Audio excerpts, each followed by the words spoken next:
Today, we're going to be talking about handling interviews.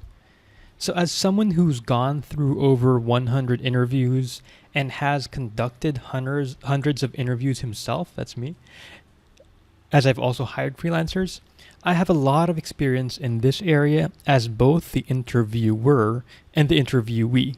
So, I feel that I am pretty qualified to talk about interviews. The main concern for most people when it comes to interviews are the questions that clients ask.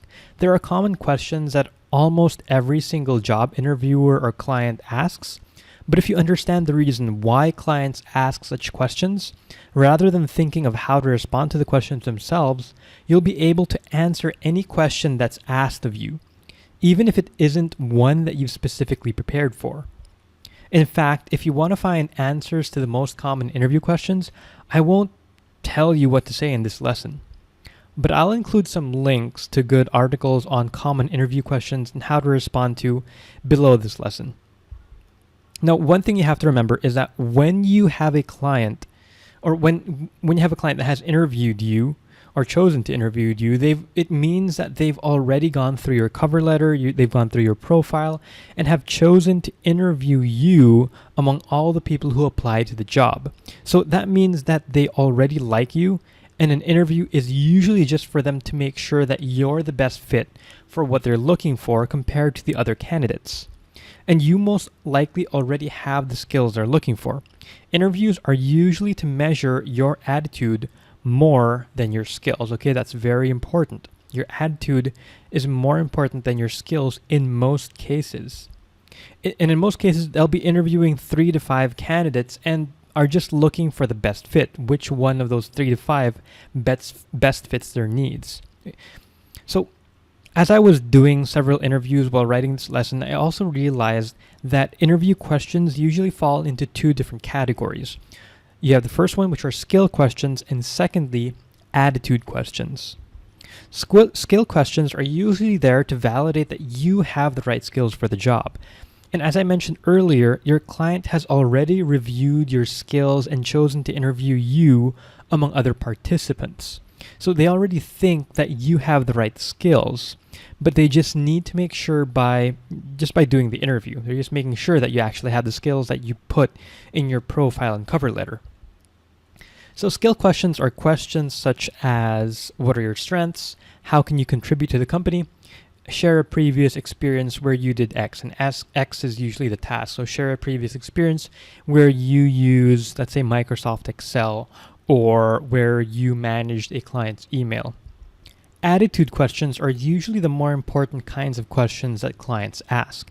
In fact, for most admin jobs like virtual assistant, data entry jobs, and transcription jobs, clients always say that skills can always be taught and that they hire based on attitude. They can always teach you how to handle their own email and what goes where if you're managing files, but what matters is attitude. And attitude questions are questions such as, why did you apply to this job? What are your goals? What are your strengths? What are your weaknesses? What sets you apart from others? Why should we hire you? Share a previous example of when you did X, and what can you contribute to the company? As you may notice, all of the skill questions are also attitude questions in the list. This is because whenever a client asks you a question, they will always be looking out for your attitude, even when they're asking about your skills. Lastly, here are some tips for you to improve your interview skills. First of all, make sure your internet, your mic, and your camera work. It's a major turnoff when applicants don't have their equipment ready for an interview. Try making a Skype call with a friend, or go through the Skype call testing service to make sure that your equipment works. Second, read common interview questions. Not really necessary, but if you're nervous about the questions that will be asked, go through the common interview questions in the sites I've listed below this lesson. And lastly, practice. This is the most important tip I can give you. Practice makes perfect, and the best way to practice is with a real interview. So go through as many interviews as you can just for practice, and if you actually get the jobs, if you get hired, then that's just an added plus. If you don't get hired, then at least you were able to practice your interview skills, and the next time you go through an interview, then you will do better all the way until you get hired. Or if you could practice with a friend, who will pretend to be your interviewer. Lastly, you could also record your responses to interview questions and listen to yourself and find out where you can improve. Also, relax. Interviewers can always tell when the person they're interviewing isn't relaxed. When you're nervous, you usually ramble on and talk too much. So just relax. Take a few deep breaths before starting the interview. You can meditate and pray so that you'll be able to relax, and just answer the interview like a normal conversation. If you don't pass the interview, there will be others and you will keep getting better and better until you get the job that you want. Now go out there and nail those interviews. Before we end, I just want to make a comment about a lot of people saying that they're not confident in their English when they're going through interviews.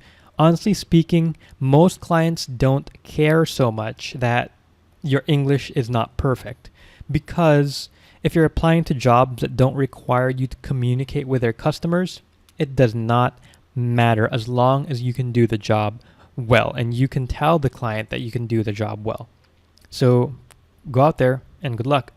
By the way, this was an excerpt of the more detailed lesson I have in the Virtual Assistant Bootcamp and the How to Get Upwork Success courses. So if you're a student in one of those courses, be sure to check out the more detailed and longer lesson there. By the way, if you like this video, please thumbs up this video and subscribe in YouTube so that you're going to get more great content about becoming a freelancer and succeeding online.